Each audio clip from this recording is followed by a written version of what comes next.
U ovom tutorijalu ću vam pokazati na koji način možete ukloniti ili dodati audio elemente, kao i titlove u matroška fajlove, odnosno fajlove poznatije pod ekstenzijom MKV. MKV format se najčešće koristi za zapis X264 HD snimaka visoke rezolucije. Ovom prilikom ćemo koristiti program MKV Toolnix. Da bismo preuzeli instalaciju, idemo na Google, a zatim kucamo MKV Toolnix i Enter.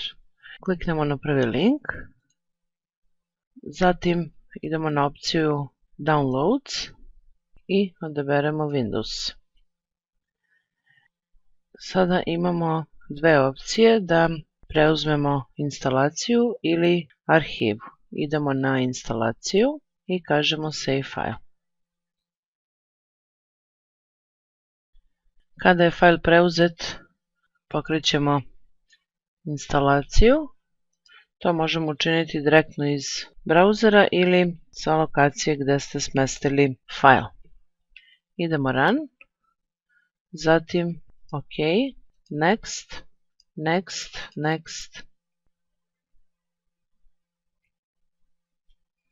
Da li želimo ikonicu na desktopu? Kažemo Yes, zatim Next i Finish.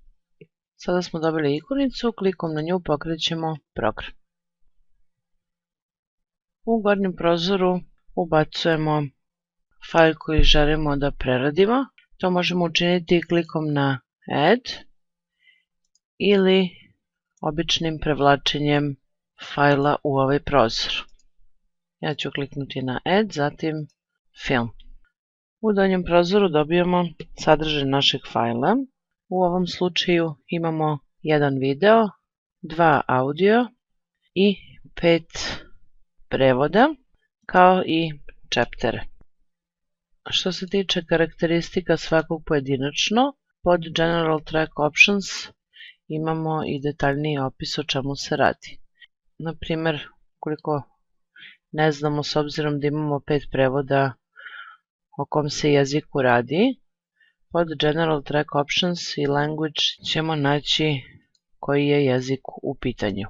Ukoliko ne želimo da sačuvamo nijedan od ovih prevoda, samo ćemo ih odštiklirati. Ako imate prevod i želite da ga dodate u fajl, to možete učiniti jednostavnim prevlačenjem u gornji prozor i sada ćemo dobiti naš fajl u okviru donjeg prozora.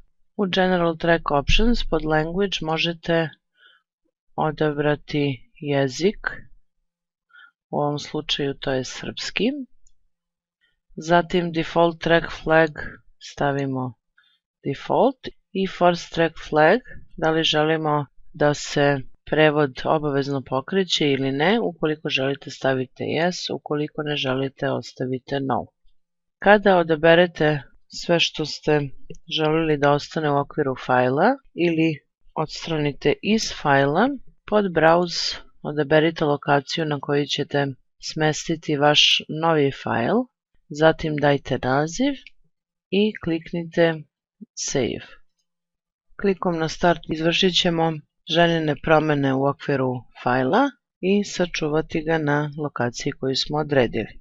Nadam se da je tutorial bio od pomoći. Za sva dodatna pitanja možete se obratiti putem kontakt formulara na sajtu.